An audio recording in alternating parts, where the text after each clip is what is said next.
Welcome to the Systems Thinker, a video series to help you know the whole, focus on the constraint and reach your goal. I work on the assumption that all other things being equal, most people would rather do good than harm. Of course, there are the corporate sociopaths, the narcissists and the cynics, but for the most part, people would rather do good than bad. Why is it then that we get short-tempered, take our frustrations and resentments out on our colleagues, and erode our strivings for a community of trust? We have to start with the notion that what each of us carries in our heads is not reality, but an abstracted mental model of the truth. Based on my upbringing, cultural preferences and experiences, I may look at the same situation you do and see it entirely differently. My mental model is a consequence of my narrative, as yours is of yours.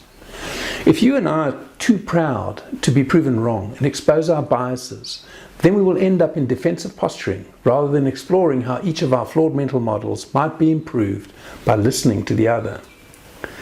Such pride orients us towards solutions that satisfy the need to optimize our own function, but pay scant regard to the potential harm done to the business.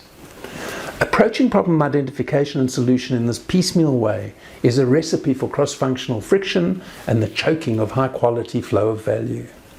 Ultimately, it's exhausting, as productivity diminishes and deadlines can only be met by working excessive hours.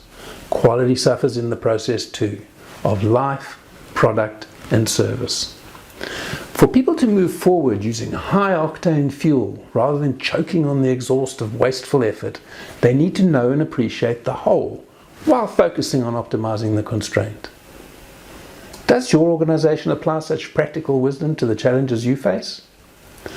My course for Systems Thinkers delivers exactly that. To learn more, click the link in the comments below.